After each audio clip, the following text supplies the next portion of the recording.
Hi, this is True Crime Therapist, and today I am here with Jessica Reale. She is the author of an incredible book called I'm Not Broken, Surviving the House of Demons. And as a therapist for 20 years, as a trauma therapist, I have worked with clients, I have read books about people that have been through the most horrifying childhoods. But Jessica, yours was the worst I've ever read that a child could experience and live through. So, welcome today on the podcast. Thank you for being here to talk about your book and share your story. Thank you for having me. Thank you. So, let's just get into it, right? Yeah. All right. Well, Um, starting way back from the beginning, like things were, I guess, normal. I mean, my grandmother raised me mostly, and she tried her very, very best to give me that normal childhood, friends, family, love, all of that. It's when my mother came back into the picture and we started living together that things changed. Because she never really wanted to parent. And then we moved where we just followed her across the country.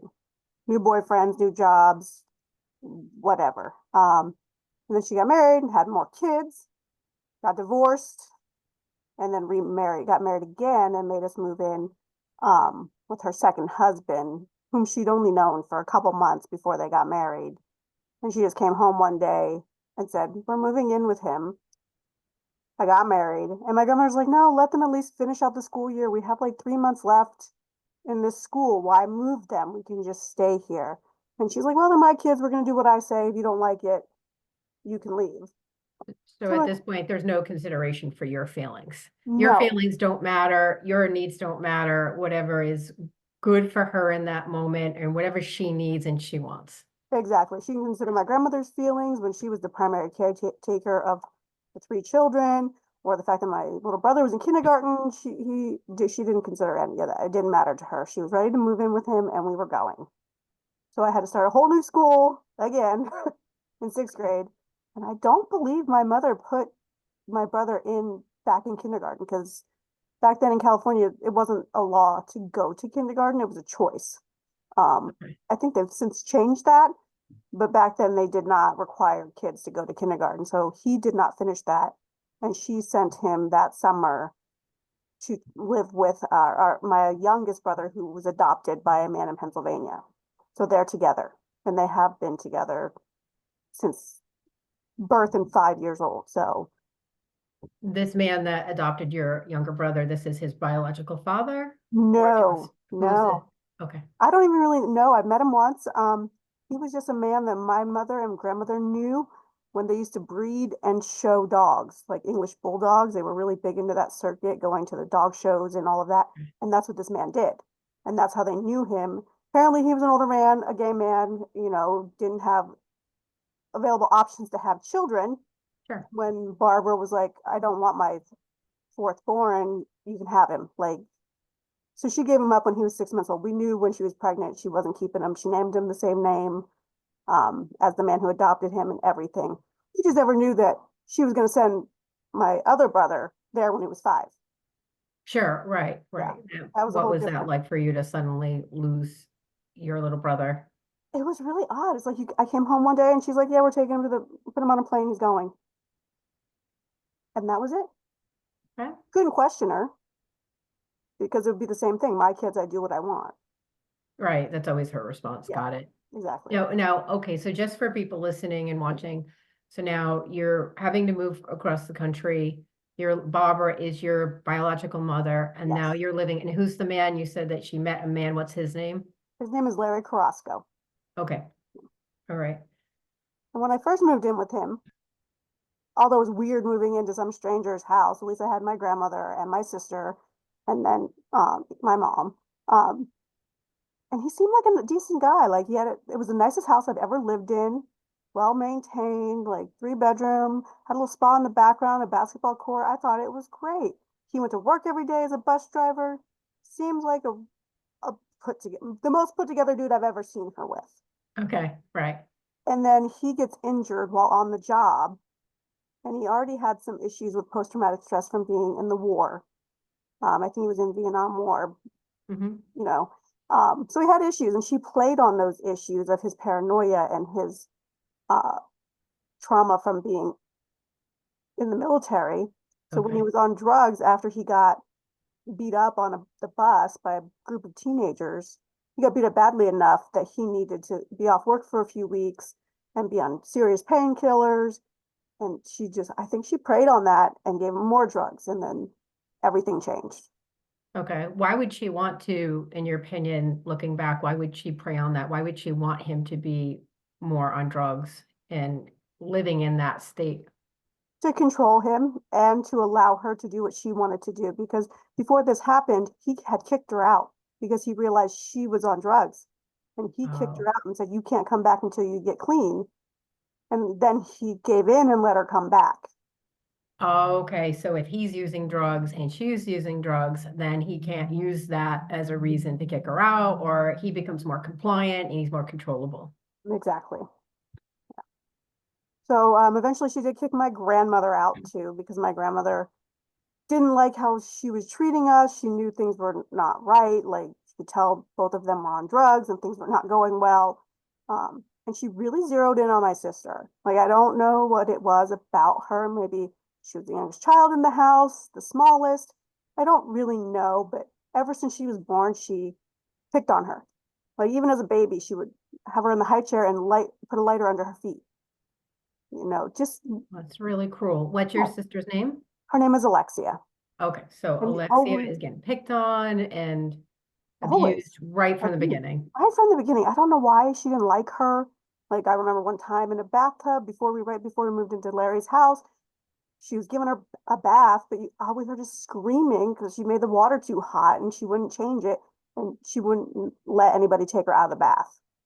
I mean, Wow. just little things. And then it was derogatory because she's half Asian. Her father, all of my siblings, their biological father is Chinese. Okay. So she would then it was like, "You're a Chinese bitch," all of these derogatory names. That's what my younger sister grew up with. Which So is putting her worse. down based on that, a lot Yes. of anger. She's the weakest, right? Yeah. She's the weakest in the home. Smallest. I mean, I'm thinking Right. that's what it is. I mean, but I don't really know. Maybe she just didn't like her. Like, who knows her reasoning, but it was never a good life for that little girl, ever. Okay. Not when it came to Barbara, anyway. What was it like for you? Like, if you wanted to protect Alexia and like, was that just impossible for you because it was just, what would happen to you if you tried to protect your sister? After my grandmother moved out, I would get beat up for helping her, or locked into my bedroom. We were basically separated in the worst of the trauma because they caught me helping her when they did, horrible things. And when they found out that I was helping her, they separated us. And I could hear her crying. She was locked in a closet. I could hear her crying, but I wasn't allowed to go and help. Talk about, so a couple questions. I'm sort of being the voice of the listener too right Yes. now. I'm curious to two questions. What drugs were Larry and Bob were taking? Because I'm trying to understand, have people understand this might not just people that are sitting around smoking cannabis, right? So Yeah. that's number one. And two, what was the age difference? Now we're talking about how old was Alexia and how old were you at this point that, you have this protection in you as the older sister, but if you try, the consequences are going to be incredibly um, challenging because you're going to get beaten. Yeah. Um, I was 12 and she was 4. When she died, she was 5 and I was 13. So we have quite a big age gap. Agreed. Huge age And gap. Yep. yeah, and then when it was beneficial for Barbara, I was the primary caretaker for Alexia. I made her food, I got her up, I got her dressed, did all the things. But when I would go against what she wanted to do, when she was trying to hurt Alexia, that's when I would get in trouble and get, beat up and whatnot.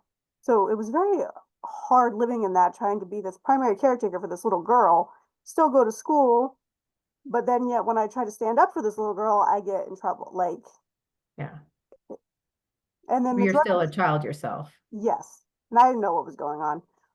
And the drug of choice, besides lots of pills and different things that I didn't really know about until later on, was methamphetamine, speed. Hmm. Yeah.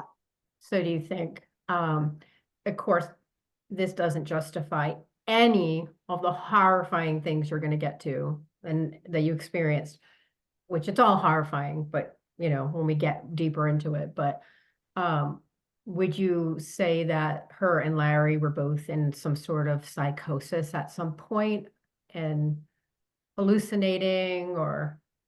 I would like to say that, Mhm. but knowing how well everything was planned out to cover Mm, up what they did, and okay. knowing how evil she had been to me even before the Yeah, drugs really got introduced, yeah.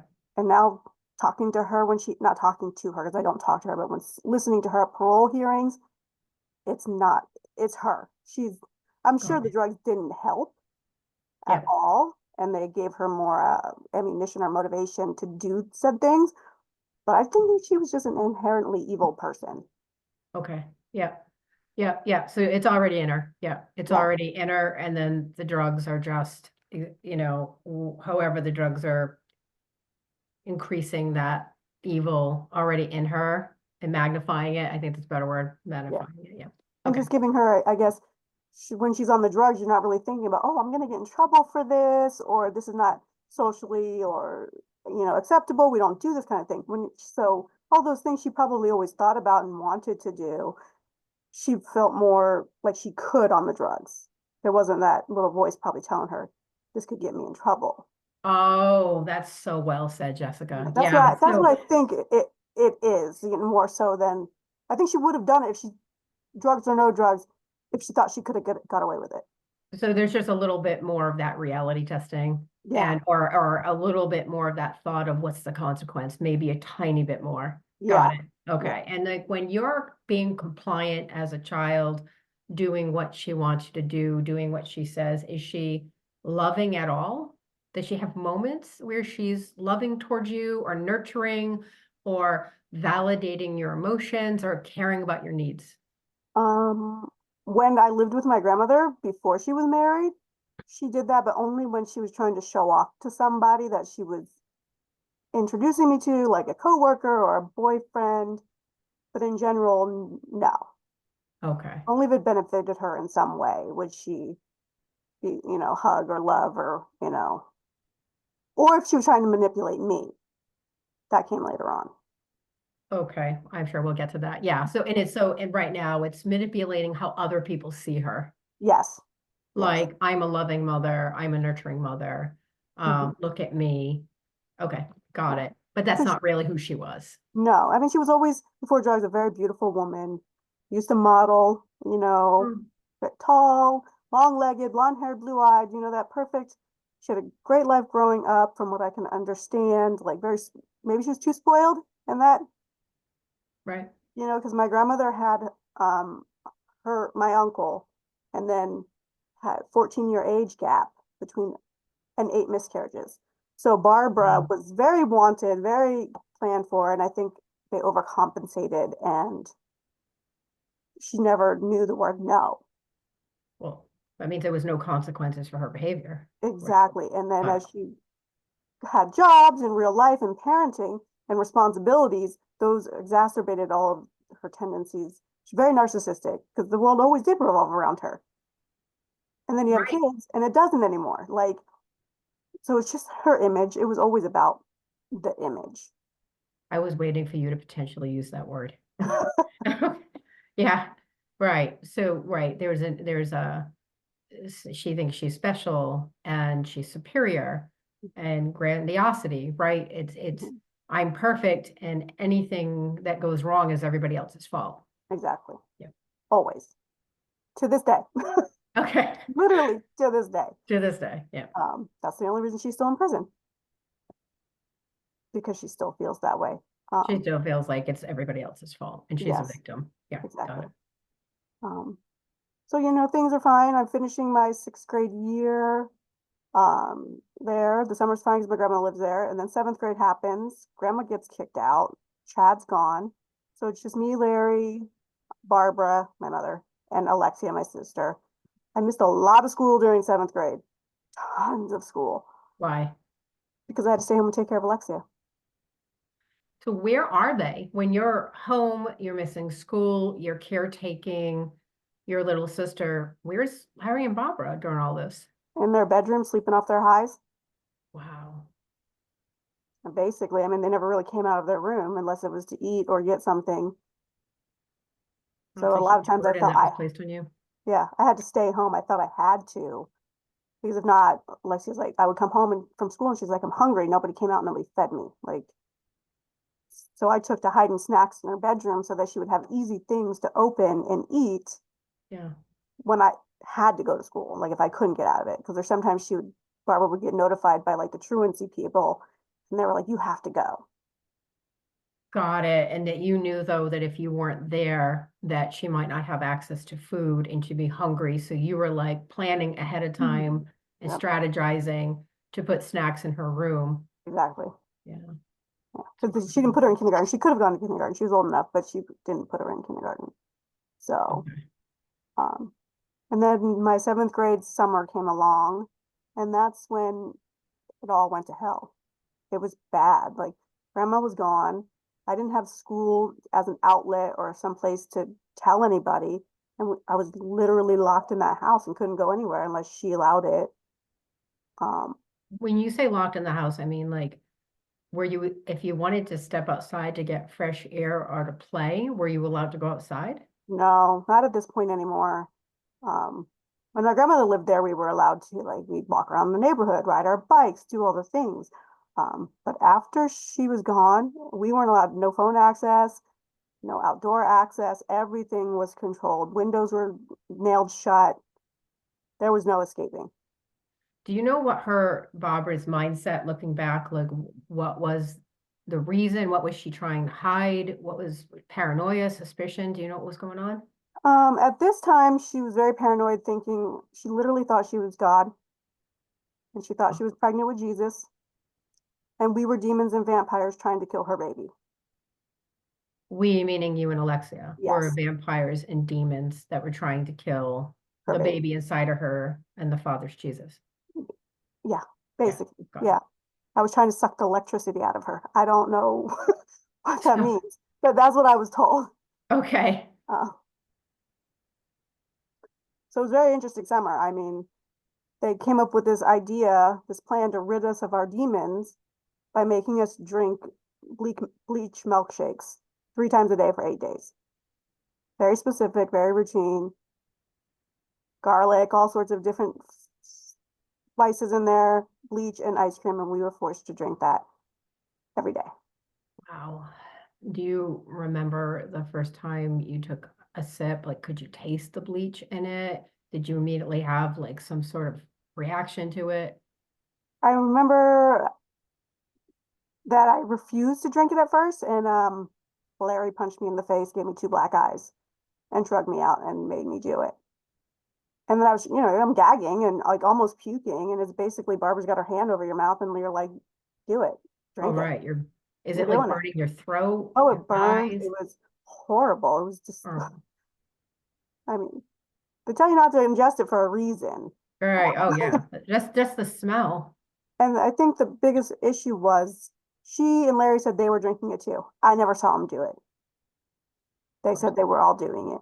And Right. I obviously, 13 years old, I was a little heavier set back then. I think because I had nothing better to do but eat my feelings. Yeah. Yeah. Right. Right. And my sister, at 5 years old, she was a tiny little thing, maybe 40 pounds. So, like she was just, Yeah. she had a more Asian figure. So she was just tiny in general. And we were drinking the same amount every day. Oh, which her body can't handle that. Right. It's Correct. gonna shut her body down. Exactly. And then the first couple times, I was able to sneak her off into the bathroom with me and put my fingers down her throat and make her throw up. Okay. But I got caught. So I got beat. And that's when we were completely separated. We drank our shakes at a different time. We were not, we couldn't see each other at all. There's nothing you could do to stop it, even if No, you tried. Yeah. no. Understood. Because I was afraid, like, if I left, nobody's going to believe me because the cops came to the door once before because my grandma called and tried to do a welfare check. And those cops, I think they were stupid because they didn't take me away from Barbara and Larry. They asked me questions right in front of Barbara and Larry. You think I'm going to tell you the truth with them standing right behind me? Yeah, I mean, that's a great example of a lack of police training, Yeah. right? Of course, yeah, you're a child and the people that are abusing you are standing right there and you're terrified of them I and was like, they're nope. dangerous and you don't feel safe. You need to be separated from them so you can actually tell what's going on. Right. And I was like, nope, everything's great. Everything's fine. Where's your sister? The story after my sister eventually passed was that she was living with her father in Chicago. So that's why I told those cops too, like, nope, everything's good. She's with her father. We're great. Right. And they left. Yep. They believed it. Um, during this time of this 8 days of bleach, the only time Lexi and I were like brought together is when she wanted to do extra torture, like putting bleach in our eyes, putting bleach in our ears, because she wanted me to watch it happen. And then like have Alexia watch me. Like it was very twisted to like be forced to watch your sister be injured and hurt, and then have the same thing happen to you. But it's sadism. Yeah, Yeah, it's sadistic. It's sadism. Like she was receiving some sort of pleasure and watching you having to feel tormented by having to watch your sister being abused with bleach. yeah. While Larry's restraining me so I can't get to her, and he was a big guy. Like Yeah. he was just a big guy. So he was restraining me, and then after she was done with her, she moved on to me. And same thing made Okay. Alexia watch Yeah, you get tortured with the bleach. exactly. But it was harder for her. I mean, she was littler, and the effects were worse on her than they were on me. So I don't know how much she actually realized was happening Sure. at this point because the bleach in her body was doing so much damage. She was very in and out of it, like not really Losing consciousness. yeah, like she was just very lost, very blank look. Like she screamed in pain, obviously, because it hurt, but I don't think she was there enough to realize what was actually going on at that point. Well, you're sort of describing dissociation as well, right? Yeah, So a person's stress response is fight or flight. yeah, But the most primitive way that we have when our nervous system is overwhelmed and we're completely traumatized, it's a complete, we dissociate, right? yeah, Meaning like we go on our spaceship and we float away because yeah, if we're present, we can't survive. It's just too overwhelming, all the trauma. Yeah. exactly. And she now that makes sense. Like and she's not like she could run because you know. Um, and then eventually Barbara brought me out one time to torture me some more and made me watch and lead out her dogs. She bred English bulldogs. They lived in our shed. That was her primary source of income to breed these show dogs and sell them. Um, she made me bring them out one by one and she drowned them in a bucket of bleach water in the backyard. All the while telling me, this will happen to you if you don't listen. This will happen to you. That's so dark Yeah. and She, sadistic. So at this point now she is pure evil. I yes, mean, she is torturing and killing these, are they puppies? the dogs. I They're mean, they're dogs. full grown These are dogs, but we've had them a couple of years. They love her. They walk out like, oh, we're seeing our owner. Like they walking straight to their death, wagging their tails because they had no idea. right. It almost shows like the setup for what you're gonna talk about Yes. soon, right? It's like the killing, right? The idea of killing or murder, you know, is happening with the dogs. And like you said, she's attached to these dogs. This is a way that she brings in an income. Hmm. She might even have fondness towards the dogs or feel emotional. And at this point, in this point in her, there all of that is gone. Yeah. I It's mean, she just used to treat those dogs better than she treated us. right. So I knew that at that point, well, I mean, I knew before, but it really hit home that if she could do that to those dogs, which were more important to her than we ever were, there was no chance for me. This leads to a really good question I've been wanting to ask you. So at this point, you know, you're in survival mode. Like Okay, so you got to figure out how, I mean, right, the name of your book, Surviving the House of Demons, I'm Not Broken, right? Mhm. So you're in survival. How do you survive this, right? And your body, like what I just said, we have all these natural responses to fight, to flee. We can freeze, play dead, or we can fawn. You know, the fawn response is when we become compliant and we try to be people pleasing and we try to do whatever the person who's abusing us, we try to do, we take the blame, we try to do whatever they want us to do if it just means that we're safe. So I'm Mhm. curious now, at this point, she's killing the dogs. The you're being forced to drink bleach, right? Mhm. How are you what do you're just a kid. How are you coping? What's your behavior like in the house?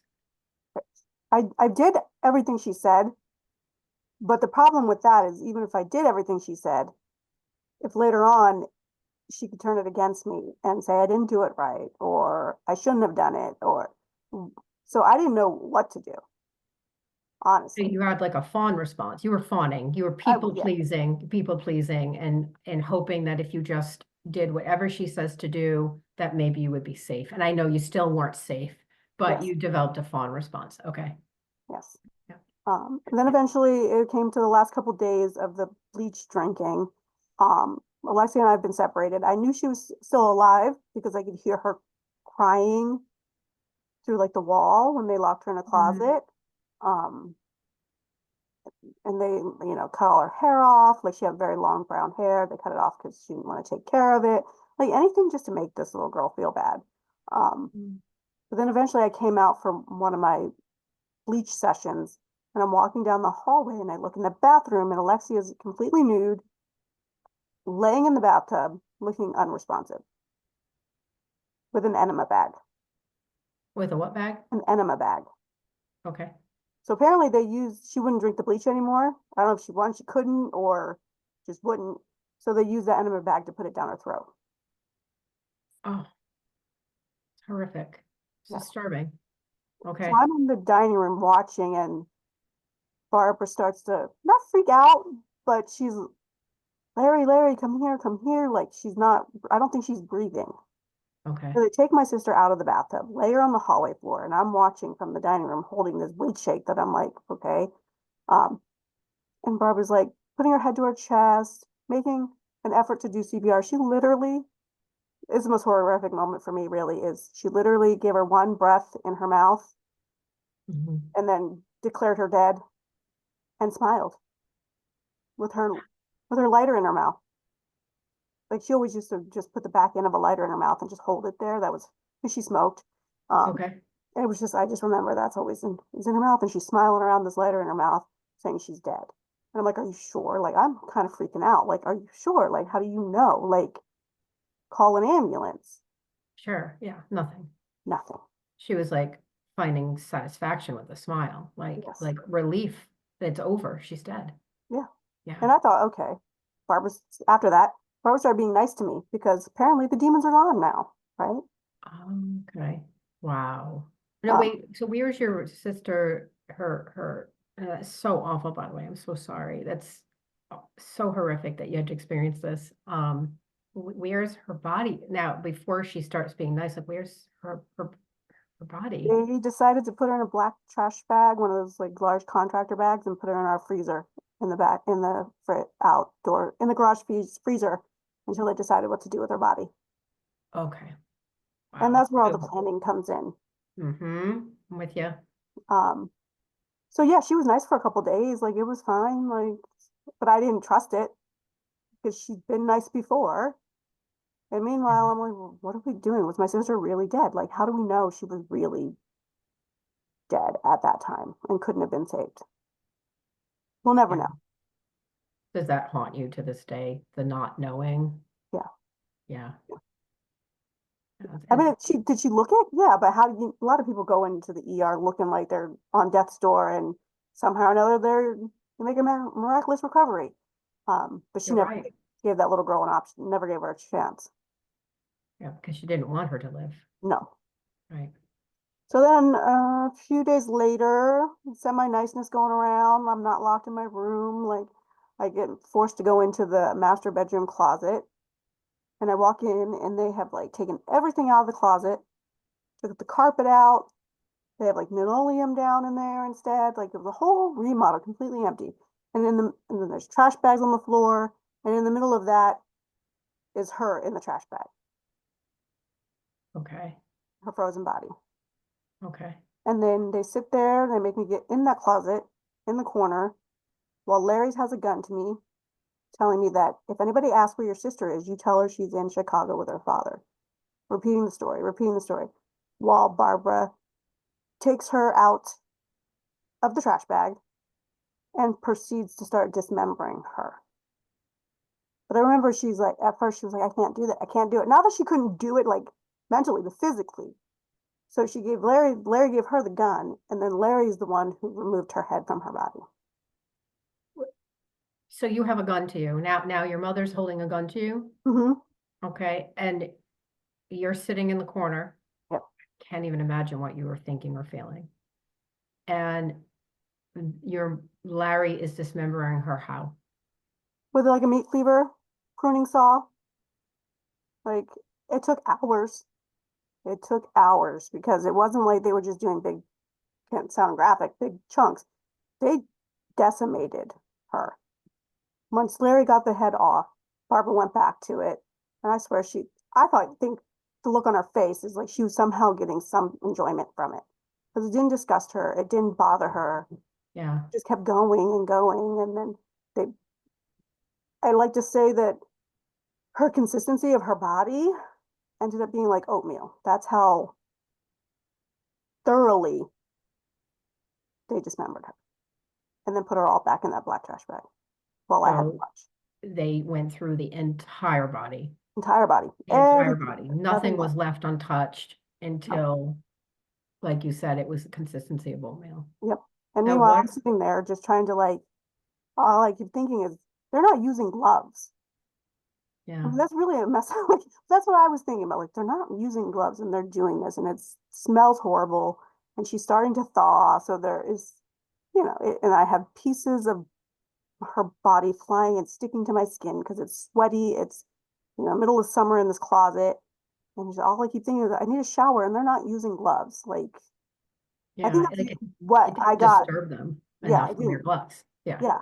And I think that's what got me through watching is me just kind of repeating to myself that I'm going to get a shower. And why are they not wearing gloves? Like, I wasn't thinking, like, oh, that's my sister and that's her body being dismembered. Well, you had to, I think a better way to say this, almost dehumanize, Yeah.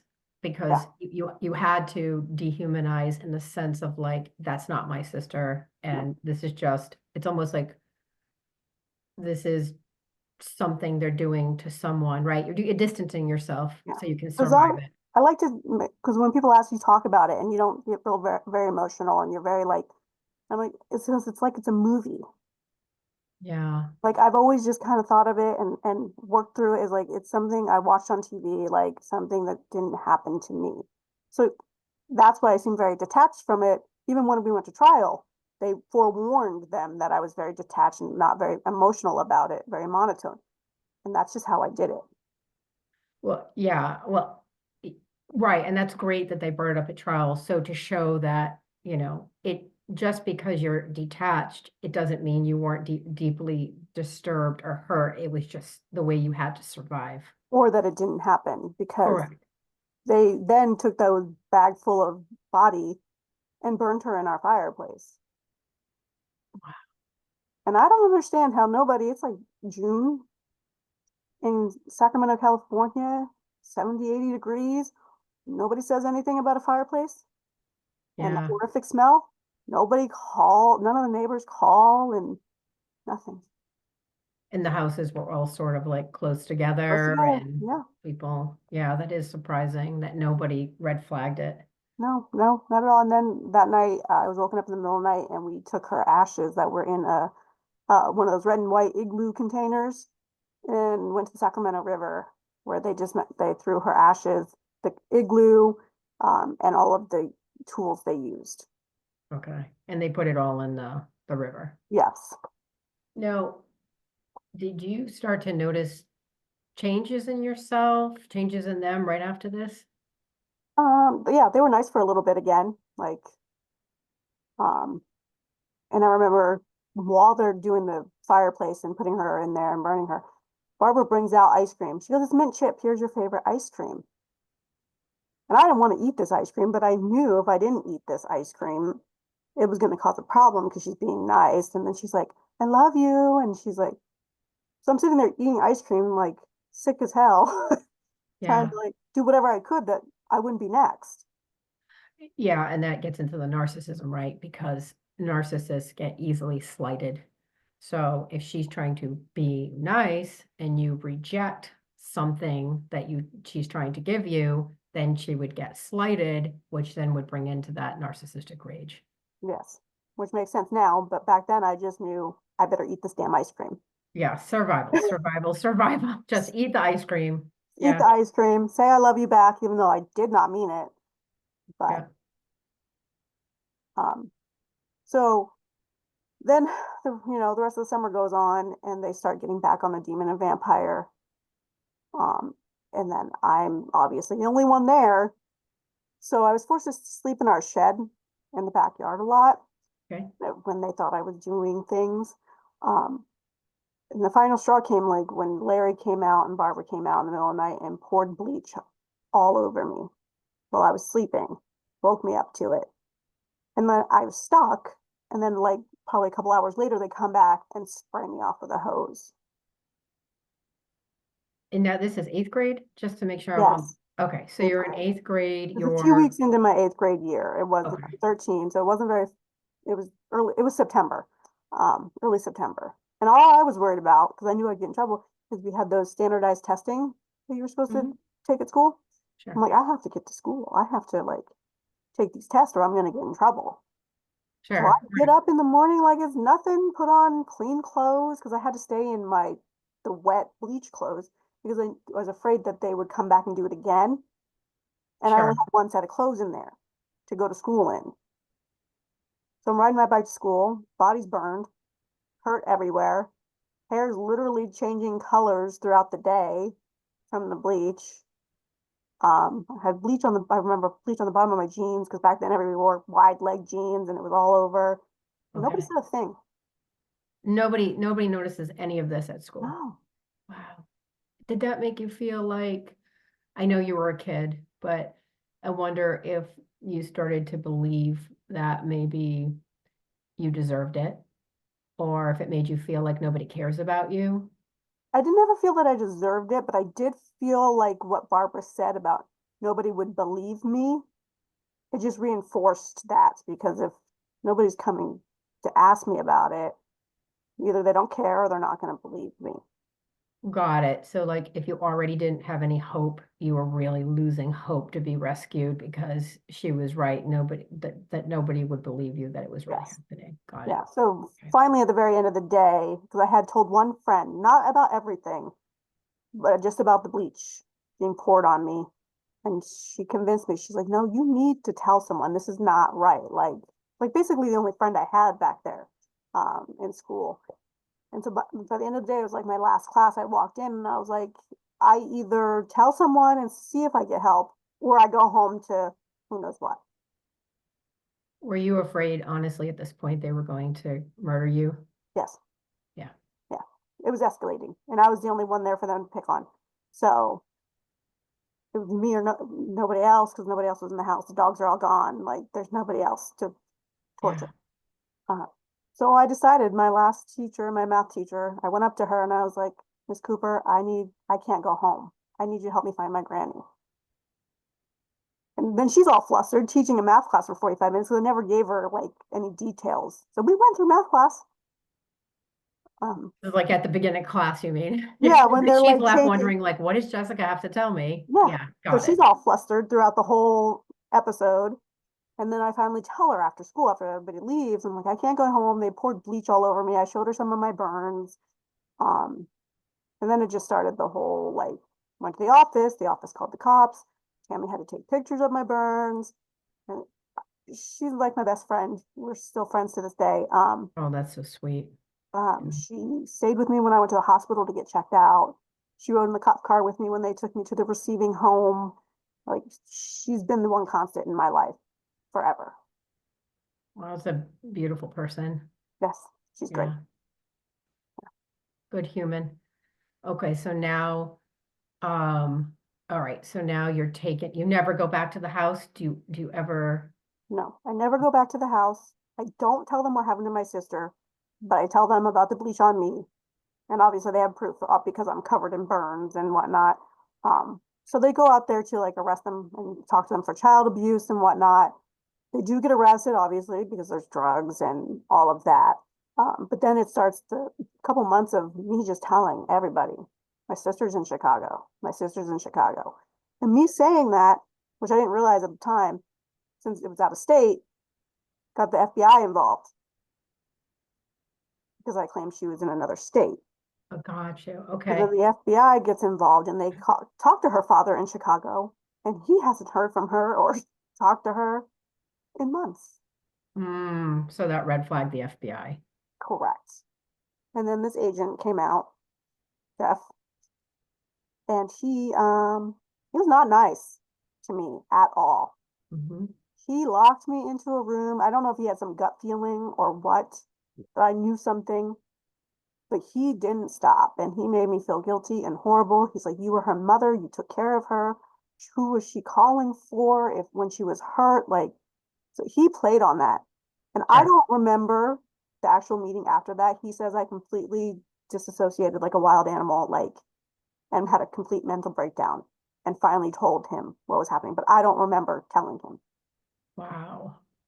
But apparently the staff was trying to like get me out of the room, banging on because there was like a window you could see through, get me out, and he wouldn't unlock the door, and he got the truth out, but I don't remember it at all. So everything that you had repressed, detached, dissociated from is now like just pouring out. Yes, Yeah. So he got you to confess. what happened to my sister, which he did Okay. not. I mean, I think he believes me, obviously, but he's like, that can't be. Like, who does that? Like, Right. and then they go and try to prove it, and that's a whole nother ballgame because there's no body. Mm. So how did they prove the crime? Well, they took the house apart literally, like even the fireplace, brick by brick. And he told me that they did not find one single solitary speck of her DNA in that house. It's like she never existed. They cleaned Wow. that house so thoroughly Yeah. that there's not hair, not a toy, nothing. Okay. Um, so there was no body. The only thing that really worked in our favor was when we went to dispose of her in the Sacramento River. Barbara locked her keys in the car, and she had one of those. She had to have it. An O.J. Simpson, the white Bronco. Oh, yeah, I got what you're Yeah. saying. Yeah. So that's what she had. And they had to break the back window, the little one on the side, to get in to unlock the door. They found the glass that matched the car. Wow. So they corroborated your story. Yes. And that's the Got it. only real tangible evidence besides my eyewitness testimony to that it actually happened because they never found a tool, never found any body, nothing. Did Larry and Barbara confess when it reached court to the crime? Yeah, in a way, but they blamed each other. Okay. When they Yeah, went that in there doesn't to surprise serve me. them, Larry did it. Larry said Barbara did it. At one point, Barbara said, I did it. I meaning you? Yes. Oh, She yes. she accused you? Oh, yeah. Wow. Yeah, I did it. Yeah, even later on in life, she blamed my brother, Chad, who lives in Pennsylvania. Oh, he told me to do it. He gave That's me the idea. He's 5 years old. He didn't, yeah. crazy making. Yes. Yeah. Irrational, illogical. And that's why she's still in prison. So yeah, right, right. And I want to ask you a question too before I know people are like, what must be thinking like what? So now that the FBI has broken you down, they're investigating it, they're collecting evidence, they're preparing for trial. Where are you? Where are you living? Who are you with? How is you're obviously incredibly traumatized. what was your behavior? What was your life like? I, I mean, I didn't really have bad behavior besides a real bad smart mouth. Like, I talked back to everybody.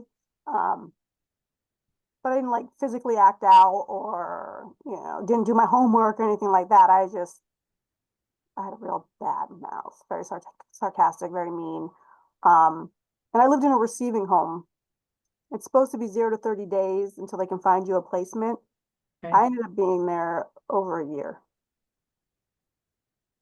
Well, I mean, the talking back, I mean, I'm thinking you weren't allowed to do that. No, Am I right? right? So you just Yeah. told me you were detached, dissociated, shut down in a functional freeze. You also had a fawn response. And now you can say what you want. Mhm. You can, and it all, all that rage and anger and hurt is just coming right out because you don't have Yes, to hold it in anymore.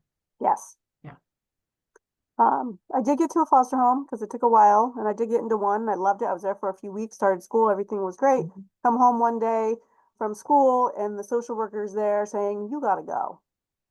And I'm like, "Why?" I found out later on is because they had a review hearing about my case or whatever they do and stated that I could be potentially violent towards children, even though I'd never shown anything, never been Mhm. assessed, and there was younger children in the house. So I Okay. had to go back to the receiving home. All right. So then when you go there, you live there. Where did you live after that? I went through about 8 different foster homes from 14 to 18. Okay. And then what happened when you were 18? Got an apartment, moved out, lived Wow. out. Yeah, That's it. You're out. I'm out. I mean, So the you're, foster homes I had at that time were great, and they did let me come back and live with them for a few months when I had like a breakup with a boyfriend and couldn't afford my place. Like they're great people, but they also weren't my family, so I didn't feel like I could stay there forever, kind of thing. yeah, it was temporary. Yeah. Well, I'm thinking, this is now the trauma therapist, all right? You've got to have attachment issues. You've got to have issues with emotional regulation, um, trust issues, Mhm. feeling safe. Like I'm wondering, like, what was it like for you at this point? So now you're a teenager Mhm. and you're trying to form romantic relationships or friendships. Are you starting to notice that your trauma is interfering with relationships with anyone, romantically or not? Not really. I mean, I did know the only thing that ever bothered me or I had to worry about is if I found a foster home I liked, I wanted to try to be on my best behavior because I knew they could move me without any warning. Even if it meant you weren't authentic? Yes, Got it. So you that yes, that is a form of trauma because you're going back into that role again, right? Playing yes, the good girl. You're just being the good girl and being compliant and doing what you don't have any needs. You're just gonna do whatever you're said, you're asked of just so that yes, you can get your needs met again. pretty much. Yeah. Yeah, yeah.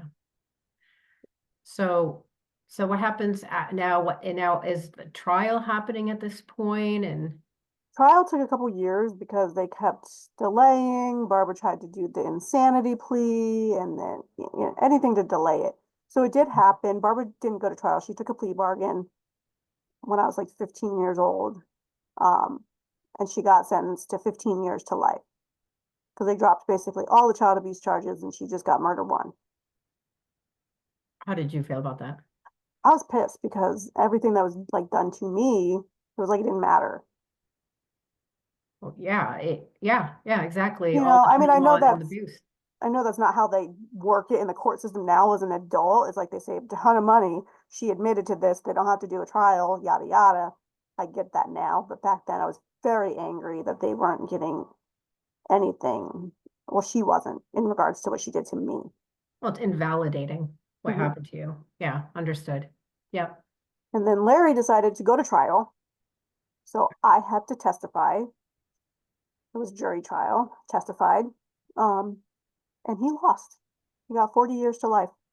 Wow. Did you feel re-victimized having to go to trial, or did you feel, excuse me, did you feel empowered? Both. Okay. Because I wanted to face him and to prove that Yeah. I could face him. Um, but then you have to relive every moment.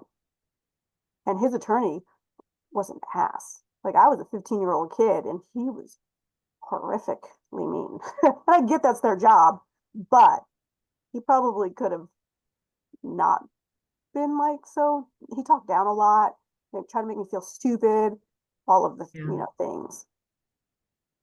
That's awful that you were treated like that after everything that you went through. Yeah. Yeah.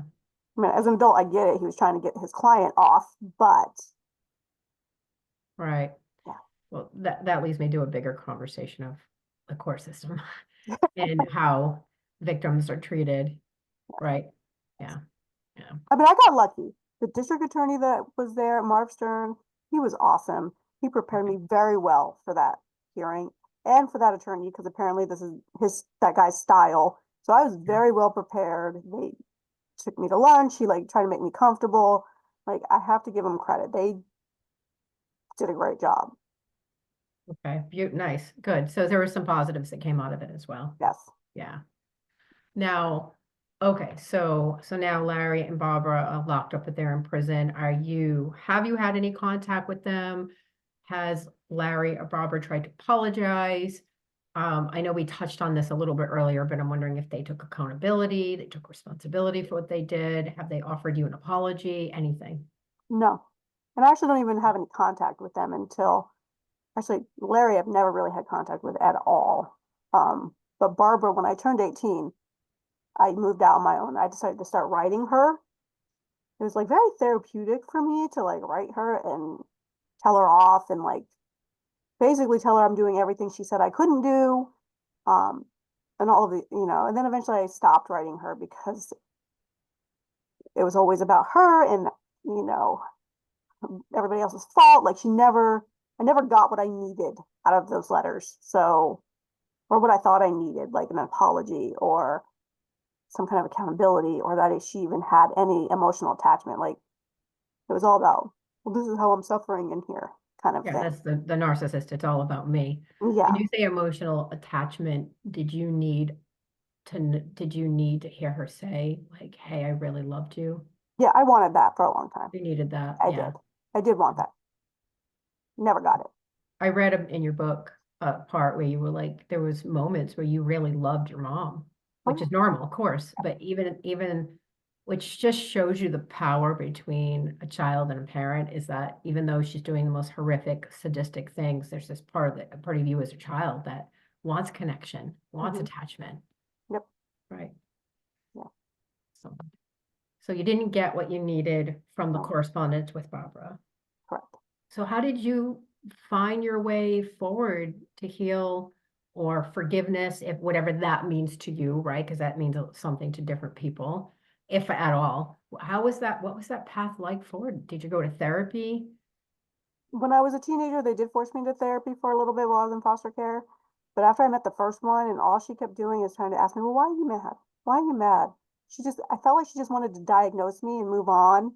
Okay. And I'm like, what do you think I'm mad, lady? Like, Yeah, like I have a lot of things to be angry about, you and that's know, really healthy for me since I've repressed so much of this. yeah. And I just, after like the first couple of visits with her, I'm like, this is useless. Like,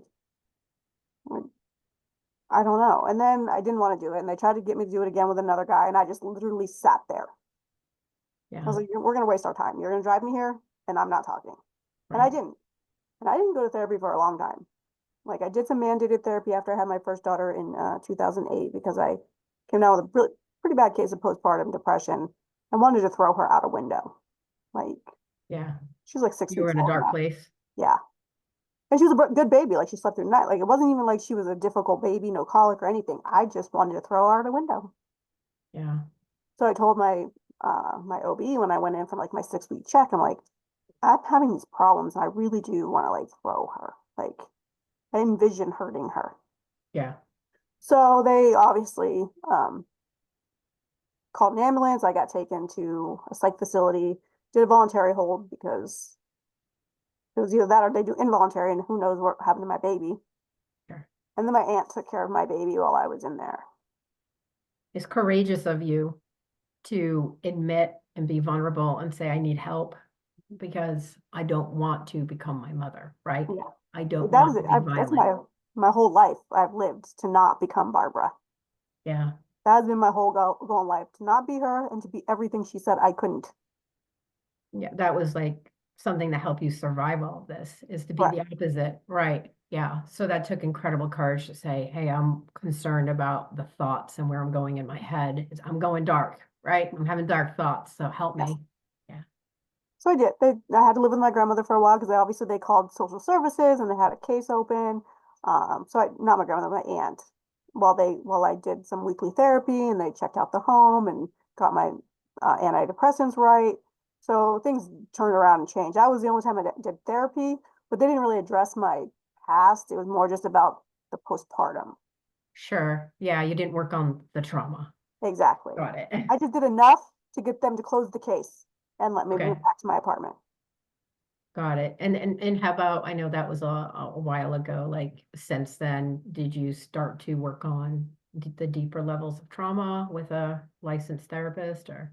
Yeah, about probably a year and a half ago now, maybe it was like January of like 2 years ago. The months before that, my daughter's 14 at that time, my oldest. Yeah. We were having difficult time. And my problem is that I never got that typical experience to be a teenager and yell at my mom and say, I hate you and you're ruining my life and all of these outbursts. And like, never got to say no. Like, and my daughter was doing those things to me. Like, we're having fights and she's not listening. And, I guess that's a sign of like someone who's kind of safe in their home who can feel like they can do that. Mm, But then the arguments would escalate and I would start to sound like Barbara. I would start saying things that I didn't mean just to be mean. right. Just, Devaluing her, devaluing yes. your daughter, putting her down. Yeah. And after the fact, I'd be like, oh my God, why did I do that? So at that point, I was like, I need to see a therapist to address this. And then I started looking into different types. So I didn't want to do just talk therapy. I just thought Yeah. that probably wasn't going to be enough for me. Yeah. You were right. I was right. So I found someone in my area who does EMDR, and we did that for almost a year. Okay. And he told me that I did most of the work on my own. It was just more me dealing with a lot of the survivor's guilt, more so. Okay. And we did work on a lot of that, and things got better. And I was able to learn how to handle my daughter and our fights and learn how to walk away. And my thing was I was always trying to justify to my kids like why I make a decision. I don't Yeah. know why that's a thing for me, but it was. And I just really need to realize that if I say clean your room, clean your room. Like Right. You didn't always have to give an explanation. exactly. And that's where a lot of our fights come in because she's the type of kid who thinks she can do whatever I can do, but just because she can. And she Okay. doesn't Yeah. understand that like you're a kid. If I say, please do your chores, do your chores. Like Right. she wants to consider her feelings. Well, I don't like doing dishes. Well, so neither do I. Like, Yeah. so Yeah. There's a lot of other fun things than doing the dishes, but it's still got to get done. still gotta get Yeah, done. we all got to help. Exactly. So I think my just biggest thing is like I want my kids to be happy. And I was always trying to justify anytime that they were unhappy with a decision I made, I tried to justify or make them understand. And I needed to learn that they're kids, they're not going to, and I don't need to. Well, part of the human experience is that we're going to experience an array of emotions. That's what makes us humans, right? We can't always be happy Yeah. sometimes, and we can't protect our children from that. So there's times we're going to feel disappointment and Mhm. grief or betrayal, right? And sadness and joy and anger, but that's the human experience. Yes. I think what makes it different is we don't want to intentionally try to, I think it's the intention, right? We don't want to intentionally hurt our children with our actions, our words, and the intent is the key, right? Yes. Yeah. Yeah. So I love the part of your story that like you became a witness to yourself because that's like basic trauma therapy 101, right? I love that you did that Mm. is when we are behaving it's witnessing our patterns. Because if we can't be a witness to how we're speaking or the words we're speaking or reflecting on their impact, right? Yeah. Then we can't change. So I Yeah. love that. It's my favorite, one of my best parts of the empowerment part of your story is like reflecting and witnessing yourself and saying like, I want to change. I've kind of always been that way. Like I've always been very aware of what I'm saying, what I'm doing, and like reflecting back and being like, oh, that was kind of messed up. Maybe I shouldn't have done that, or why did I do that? It took Yeah. me a long time to get to a point to want to get help for it. I think because you grew up in a home where you had to be in a state of hypervigilance to survive, meaning you always had to scan your environment for a danger or a threat because Mhm. you were constantly trying to keep yourself safe because it was such an incredibly abusive environment, that good part of that hypervigilance or hyper awareness is that you were able to self-reflect on your own behavior and have a high level of awareness. Which is helpful now. With that? It's helpful now, Yes, that's to be able to, right. That's yeah, right. to be able to do that. That's a helpful way of it. Yeah. Yeah. So where is your life now? What's going on in your life? And, you know, tell us Life, a little bit about you. life is good. I'm made my way back across the country, basically to my roots at one point, like 'cause I was born in New Jersey. Um, Went back there, got in contact with my father in my early 20s and my aunts and all these people I didn't know existed because Okay. Barbara didn't have anything to do with that side of the family. Had some falling out and whatnot, and then just got in a relationship. Now I have 3 kids. We decided it's time to buy a house, got into the financially able to do so. So Nice. we found a house in a great school district, bought our house, started a business. I'm raising 3 daughters. Things are good. Beautiful. Yeah. So beautiful. Love Yeah. it. And I think you had kind of a neat little story too, if you want to mention that the FBI agent that broke you down for your confession. Do you want to talk about how you reconnected Yeah, later? it was an accident because every so often I will Google our names, like, especially like when a parole hearing's coming up. I'll like, yeah, is there anything new written or anything? And I don't know why his book had been out for a couple years already, but I never found it. I don't know how. And I was just Googling, and all of a sudden there's this book that he wrote, and he's got a chapter dedicated to Alexia and our story. So obviously I bought the book, read the chapter, um, and I reached out just to thank him on like Facebook for remembering her because nobody remembers her. There's very few Yeah. pictures, and anybody who knew her is either locked up or dead. So it was very emotional for me to see that she had a whole chapter in his book. So I reached out, and he's a very emotional man. And we talked, and now we're in contact. I went out to California to visit to do a book signing and stuff like that after I released my book, and I got to meet him in person, spend some time with him and his wife. They're like surrogate parents now. It's great. Like he's very apologetic for how he treated me. He's like, but I had to. He's like, I feel bad. He goes, but I had to. He Was cares. that healing for you to have that reconnection and get that apology, even though, I didn't need the apologies because, like I said, I didn't remember. yeah, I don't remember it the way he remembers it. I don't remember losing control and all of those things. I mean, I do remember he wasn't nice, but I figured they're FBI agents. They're not gonna be nice. Like they're trying to, sure. you know. So I didn't really need the apology. He needed to because he felt guilt. Okay. So it was probably really deeply healing for him. That was really Yes. kind of you to give that opportunity for that healing to take place. And I think he likes the fact that I'm successful and, I came out of it, because you never know. He's worked so many cases. A lot of people don't come out on the other side. That's So, right. Yeah. Wow. It's well, now everyone understands why I said this was the most horrific story I had ever read of child abuse. And then there's many. I don't mean to, no, no, there is one. minimize other people's as well, but for me personally, just what I read and, wanting to talk to you about it, I really appreciate you being here today and being so open and honest and vulnerable. And I also want to say the book If anyone's listening and watching, you've got to buy Jessica's book because there's so many more details that we didn't get to, obviously, we can't get to on the podcast. And it's how can people find your book if they want It's to? on Amazon. I mean, it's easy enough on Amazon. I think it's in Barnes& Noble online too, but it's not really in any bookstores because I self-published. It was more of a therapeutic thing, not a I want to be a writer thing.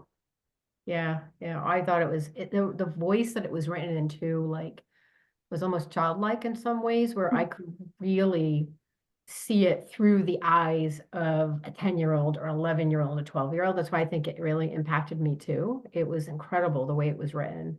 Like Thank I you. felt like I was really there in the house with you at one point. Like you bring everyone right into the home through your But yeah, writing. It was incredible. I tried to, as I was writing as a specific age or a specific time, I tried to write as I would have spoken back then or how I was feeling back then because Yeah. I didn't want to write it like as an adult reflecting back on it because I understand things differently now and it would have changed the story. Yes, totally understood. Yes, it would, and you did an amazing job doing that. Thank you. Thank you. So I want to give you the last word of anything that you feel like we didn't address or we didn't get to, or anything else you want to say. I just think that anybody who's going through a tough situation, whether it's as bad as mine was or even mild, if it's tough to you, it's tough to you. That there's always a way out of it. You just got to find whatever your specific motivation is. Make small goal, something that you can look forward to and you actually can do. Mine, honestly, was spite. I mean, I'm not gonna lie.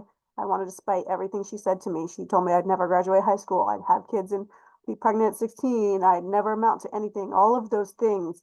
And I purposefully, pointfully made a point to prove her wrong. Even though I Yeah. never told her, it still felt good every time when I graduated high school at 16, when I got my degree and my first, all of these things.